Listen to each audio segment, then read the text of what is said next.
हमारे समाज में जितने भी हमारे पवित्र रूप हैं, उन सबको समाज में पूर्ण तरीके से दर्जा दिया। इसका नाम वीरमती रखा गया और ये कन्या रूप में 6 साल की लड़की थी। तो अपने 6 साल के दौरान इन्होंने बहुत से चमत्कार किए और वो शक्ति का रूप होने के साथ में वीरमती कन्या शक्ति इस वजह से पाखंडवाद से अंधकार से परेशान है, कोई बलि प्रथा से परेशान है, उनके खिलाफ ये मतदान है। क्या बात हो रही है?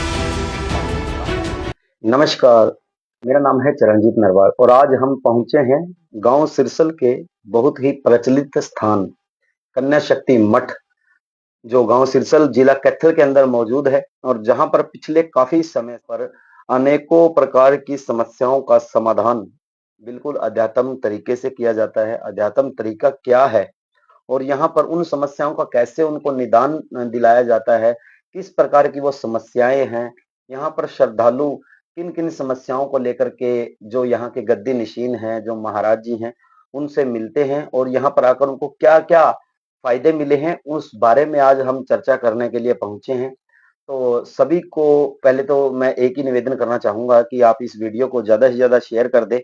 कमेंट के माध्यम से भी आप अपने सुझाव दे सकते हैं और अध्यात्म से जुड़ने के लिए जो भी व्यक्ति इच्छुक है तो वो कमेंट के माध्यम से इस कन्या शक्ति मठ से संपर्क कर सकता है। आपको वीडियो के अंत में या आप नीचे देख पा रहे होंगे तो इनके नंबर पर आप संपर्क कर सकते हैं। तो आइए मिलते हैं आगे। तो महाराज जी थोड़ा बताना चाहेंगे कि ये जो आपने मठ का निर्माण किया है, ये कब शुरुआत हुई, किस तरह का ये मठ है और किन उद्देश्यों पे, किन सिद्धांतों पे ये मठ चल रहा है, उसके बारे में थोड़ा सा प्रकाश डालें। जी, सबसे पहले जो इस चैनल के माध्यम से जितने भी दर्शक हैं, उन सभी को मेरी तरफ से हाथ जोड़ के नमस्कार। तो जैसा कि आपने कहा कि मठ की जो शुरुआत कब से हुई है, ये 1 जनवरी 2020 को हमने यहाँ पे मठ का निर्माण का जो कार्य था वो शुरू किया था और उसके बाद दिन प्रतिदिन जैसा भी सिस्टम बढ़ता चला गया, उसके हिसाब से हमने फिर कंस्ट्रक्शन का, ज़मीन का वो जैसा भी बनता रहा वैसा हमने किया। संगत आती रही, जो हमारा काम था, जो कार्य थे, एक जीव को बचाने का, एक भला करवाने का, शारीरिक रूप से, मानसिक रूप से, आत्मिक रूप से, जैसा कि इस परम शक्ति के आदेश के अनुसार बताया गया वैसा हम करते रहे। महाराज जी एक बात और पूछना चाहूंगा कि शक्ति, आपने एक वर्ड बोला शक्ति, और जैसे कि इस मठ का नाम भी कन्या शक्ति मठ है, जी। तो उसके बारे में थोड़ा विस्तार से बताएं कि कन्या शक्ति किस किसकी तरफ आप इशारा कर रहे हैं, किसको आप यहाँ पर, मतलब एक ये कह लीजिए कि इशारा क्या है जी। आम जनता के लिए।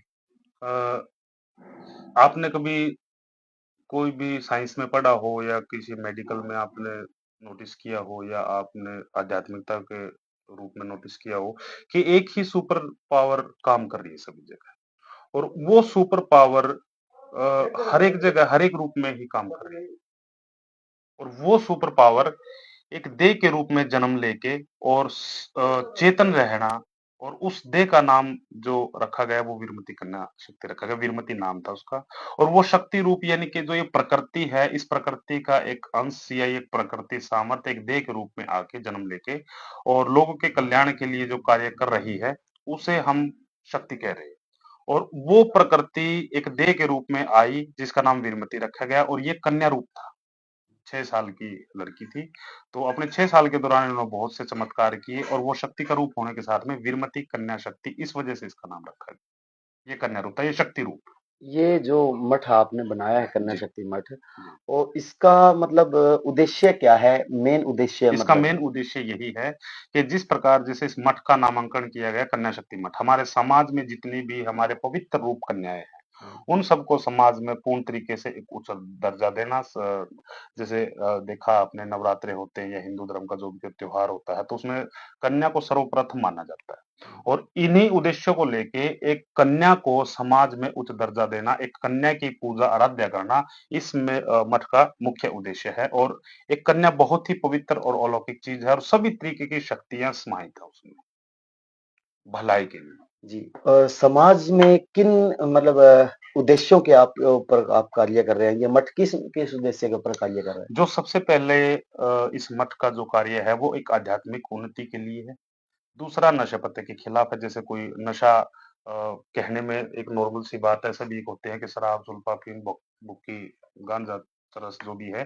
तो जो नशा खाने या पीने से जिस भी प्रकार से कोई मानसिक स्तर गिर जाता है, कोई भी चीज़, जैसे कई दफ़ा बातचीत आती है कि हुक्का, बीड़ी आप नशे में, हुक्का, बीड़ी से ज़्यादा नशा खाने में भी होता है, बिल्कुल। दूध में भी है, लस्सी में भी है। लेकिन जिसके खाने से मन का स्तर, मानसिक स्तर गिर जाए, उस नशे के खिलाफ ये मठ काम कर रहा है। और तीसरा जो सामाजिक कल्याण है, जैसे कोई भी भूखों को कोई भंडारा का व्यवस्था करवानी, या कोई किसी पाखंडवाद से, अंधकार से परेशान है, जैसे कोई बलि प्रथा से परेशान है, उनके खिलाफ ये मठ काम कर रहा है। ये 4-5 पॉइंट है, जिनके खिलाफ ये मठ काम कर रहा है। यहाँ पर किस तरह की मतलब समस्याएँ आपके पास आती हैं? आपने मतलब काफ़ी समय से आप लोगों से जुड़े हुए हैं, समाज से जुड़े हुए हैं, तो किस तरह की आपने समस्याएँ देखने को मिली हैं समाज में?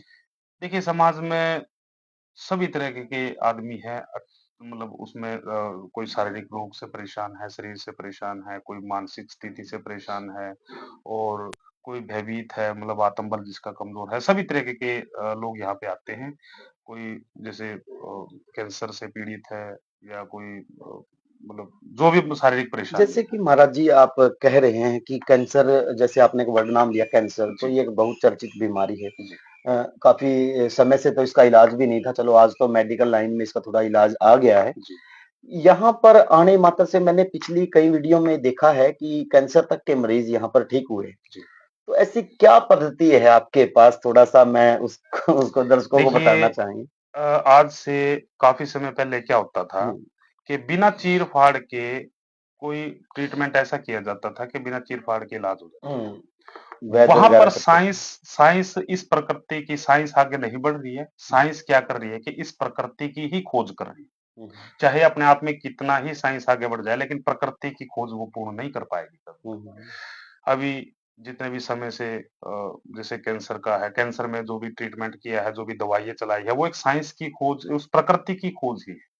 और उस प्रकृति के थ्रू वो प्रकृति हर एक तरीके से सभी संतों महात्माओं ने उस प्रकृति का ही व्याख्यान किया है, उस महाप्रकृति का, कुदरत का, जो सृष्टि को बनाने वाला, उसे हम रब कहें, अल्लाह कहें, परमात्मा कहें, कुछ भी कहें।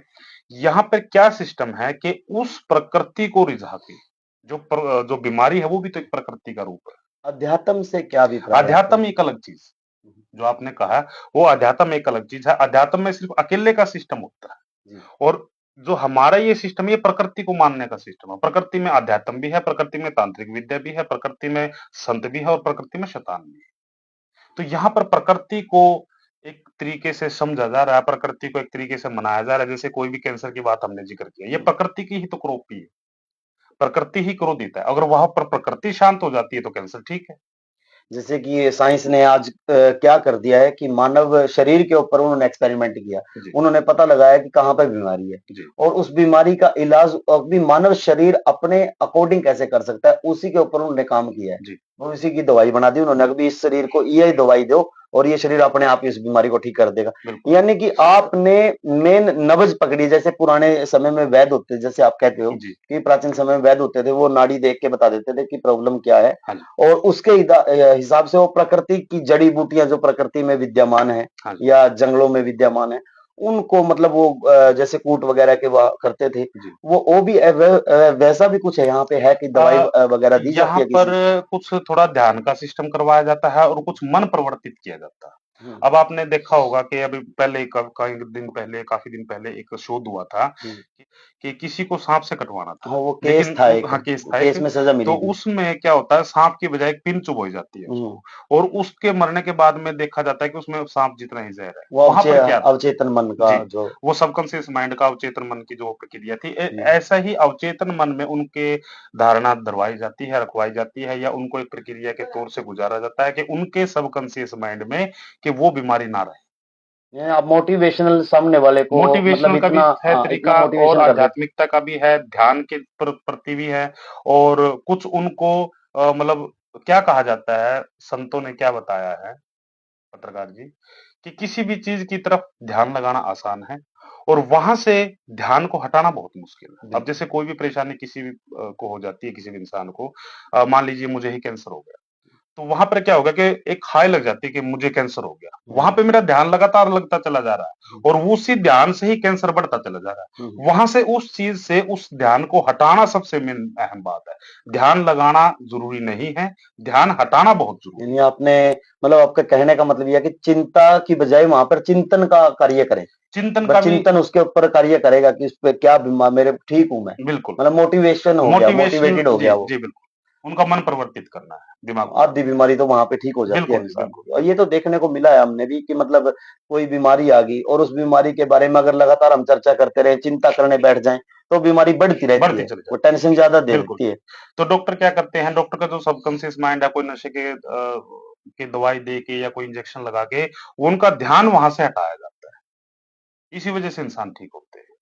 ऐसे मतलब कुछ मरीज़ भी आपके पास आए हैं जिनका कहीं पे कोई इलाज नहीं हुआ हो और यहाँ पर आकर वो ठीक हो गए? बहुत से आए, बहुत थोड़ा ऐसे हैं जिनका किसी को के पेट की प्रॉब्लम थी, किसी को टाँग की प्रॉब्लम थी या किसी को मतलब जैसे ये लकवा मार जाता है, वो भी ठीक हुए हैं। ये तो थी चलो अध्यात्म से जुड़ी और आपके मेडिटेशन से जुड़ी बातें। जी। अ, इसके विपरीत जो आजकल आपने देखा होगा समाज में झाड़-फूँक वाला भी सिस्टम चला हुआ है, ताग्गा-तबीज़ वाला भी सिस्टम चला हुआ है। जैसे कई मैं किसी का नाम नहीं लूँगा लेकिन बहुत से ऐसे स्थान हैं जहाँ पर झाड़े लगाए जाते हैं या ताग्गे-तबीज़ दिए जाते हैं और उनके वो रोग वगैरह ठीक होने की बातें वहाँ पर आती रही हैं। जी। तो उनके बारे में या आप यहाँ पर उनसे विपरीत क्या है? उनसे अलग क्या दे रहे हो आप समाज को? देखिए, जो भी तागे-तबीज़ की बात बताई आपने, किसी भी प्रकार से कोई आडंबर की बात बताई, वो एक इंसान को भ्रमित करने की बात होती है। और रही प्रकृति की बात, प्रकृति तो वो जैसे कि मैंने बताया कि तांत्रिक विद्या में भी है हुँ, और अध्यात्म में भी है, वो सभी जगह है। हुँ, लेकिन यहाँ पर क्या होता है कि इंसान क्या सोचता है कि कोई चीज़ बहुत ही जल्दी से मिल जाए। यहाँ पर धैर्य नहीं है इंसान के अंदर। इंसान के अंदर वो प्रकृति का जो उतावलापन है, जो वो रूप है, वहाँ पर वो उसमें विराजमान है और वो सोचता है कि ये चीज़ वो जल्दी हो जाए और वहाँ पर जो भगत है या कोई जो भी उस क्रिया को कर रहे हैं, वो एक गुमराह करते चले जाते हैं। वो एक बिजली है, बिजली को, लाइट को हम पंखा चला लें या एसी चला लें या कूलर चला लें या फिर उसी बिजली के साथ किसी को मार दें। हाँ, मतलब काम तो बिजली पॉजिटिव वैसा ही वे भी करती है, है, नेगेटिव नेगेटिव वे वे भी भी। है। वो अगर नेगेटिव वे में काम करते हैं तो उसका रिजल्ट नेगेटिव मिलता है और पॉजिटिव वे में काम करते हैं तो पॉजिटिव। अब आपने यहाँ देखा पर होगा मतलब ऐसा कोई तंत्र नहीं ऐसा विद्याएँ कुछ वगैरह नहीं है कुछ यहाँ नहीं पे। है यहाँ पर। यहाँ पे एक स्पिरिचुअलिटी का सिस्टम है, यहाँ पे अध्यात्म का है, ध्यान का है। आपने देखा होगा कि चीन में, जापान में, जर्मनी में एक कोई सिस्टम ऐसा होता है कि आँखों-आँखों से ही वो कुछ न कुछ ऐसा मतलब हुँ, अ, किसी भी लोहे की चीज़ को मोड़ देते हैं, मोहित शरीर को करते हैं वगैरह। हुँ, वो सम्मोहन शक्ति है। तो कुछ वहाँ पर क्या काम कर रही है, हमारे बीच में, आपके और मेरे बीच में कुछ ऐसे एटम मौजूद हैं, जो इतने पावरफुल हैं बहुत ज़्यादा फिर और वही उनको प्रकृति है। कैसे पता लगाया जा सकता है? ध्यान के माध्यम से ही वो अनुभव किए जा सकते हैं। अनुभव किए जा जी। सकते हैं। एक और महाराज जी मैं पूछना चाहूँगा जैसे कि आपका ये कन्या शक्ति मठ है, इसके अलावा भी यहाँ पर मतलब पूरे हरियाणा में या भारत की बात करें भारत में इसके हुँ, अलावा भी इस चीज़ को मानने वाले जैसे कन्या शक्ति का आपने ज़िक्र किया, जी, विरमती कन्या शक्ति जी का, जी। तो उनको मानने वाले मठ वगैरह या मंदिर वगैरह और भी स्थान जी, हैं यहाँ बहुत पर? मंदिर हैं जो बवानीखेड़ा में है हुँ, श्री नरेंद्र महाराज जी वहाँ के संचालक हैं हुँ, और रसूलपुर में हैं श्री सुरेंद्रपाल जी हैं। हुँ, ढुवानीखेड़ा से हैं जो अभी देह में नहीं है हुँ। स्वर्गीय श्री रामनिवास महाराज जी। साथ में हैं मेरे गुरुजी हैं धर्मगुरु श्री मनपाल ध्यान जी और मेरे गुरु भाई हैं मोरनी मंदिर में, अम्बाड़ा में, कई जगह जो मतलब मंदिर है विनती करना चाहते हैं कि सभी जगह प्रचार-प्रसार हो रहा है। हमें जानकारी भी मिली थी कि आप डिग्री होल्डर हैं, जी, इंजीनियर डिग्री जी। होल्डर हैं।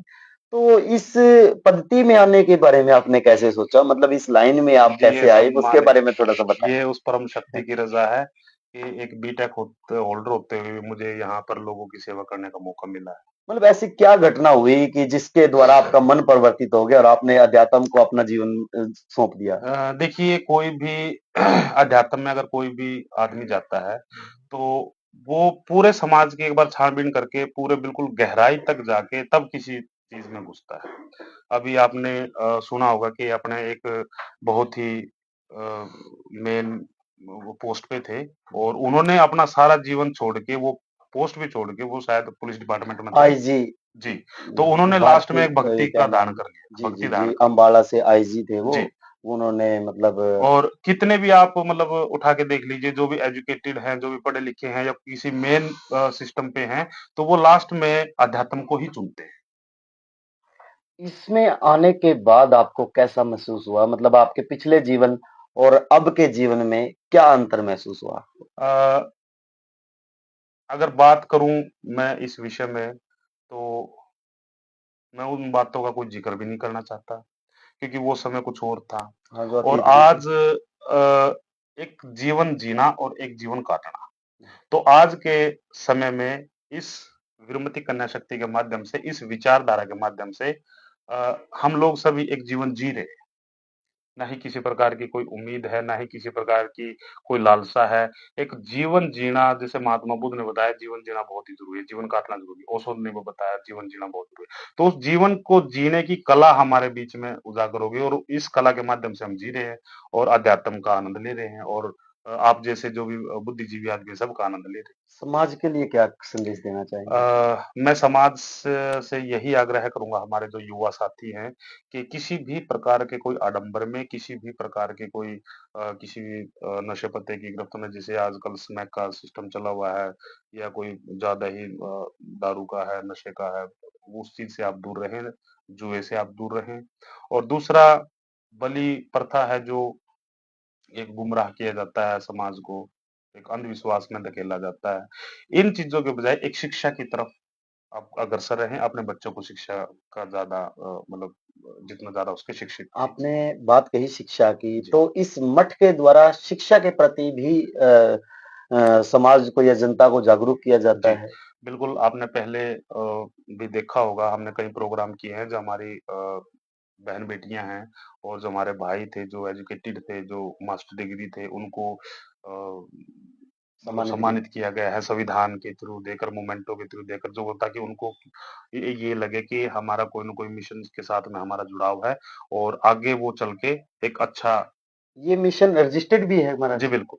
आपका जैसे कन्या शक्ति मठ है, ये भी रजिस्टर्ड जी, है? बिल्कुल रजिस्टर्ड है सर। थोड़ा बताना चाहेंगे कि कन्या शक्ति मठ के नाम से ये रजिस्टर्ड है, रजिस्ट्रेशन नंबर 01257 है इसका, और जो भी प्रक्रियाएँ हैं, वो सभी प्रॉपर तरीके जैसे से। कि कोई बाहर से मतलब इस वीडियो के माध्यम से अगर कोई श्रद्धालु जुड़ता है जी, या वो अपनी तरफ से समाज के हित के लिए दान करना चाहे जी, या कोई भी सहयोग करना चाहे इस मठ को, जी। तो उसके लिए क्या प्रोसीजर है? देखिए, अगर कोई दान करना चाहता है किसी भी प्रकार से, तो पहली तो बात, ऐसा कोई प्रावधान नहीं है किसी से कुछ मतलब लिया ये जा रहा है। हुँ, अगर कोई फिर भी अपनी तरफ से कोई करना चाहता है, तो स्वेच्छानुसार। आप यहाँ पर आके, कोई चीनी है, चावल है, पैसे की बात नहीं है यहाँ पे। जी, जी। तो आप यहाँ पे आके, जो भी संगत आती है, जो भी जनता आती है, भंडारा खिलाएँ, सबसे बड़ा परमार्थ यही माना जाता भूखे को अन्न है। खिलाना। बिल्कुल। और लोकेशन क्या है ये? लोकेशन थोड़ा ये बताएँगे? कैथल से और करनाल के बीच में एक गाँव पड़ता है रसीना, रसीना से 7 किलोमीटर इधर ये मेन रोड पे कन्या शक्ति करनाल मठ। रोड पे पड़ता है रसीना, जी, जो करनाल मेन हाईवे करनाल पे। से कैथल के बीच में बिल्कुल रसीना गाँव पड़ता है, एक कस्बा-सा है, और वहाँ से लिंक रोड है साथ में। कि ये जो कन्या शक्ति मठ है महाराज जी ने आपको विस्तार पूर्वक बता ही दिया है। यहाँ पर अनेकों समस्याओं का निदान बिल्कुल एक स्पिरिचुअल तरीके से या अध्यात्म कह लीजिए या आप मेडिटेशन कह लीजिए, एक बिल्कुल साफ-सुथरे तरीके से यहाँ पर इलाज किया जाता है। नशे वगैरह को ये छुड़वाने का पूरा कार्य करते हैं और बहुत से यहाँ पर साथियों ने यहाँ पर आकर के नशा छोड़ा भी है और अनेकों समस्याओं, बीमारियों का यहाँ पर निदान हुआ है।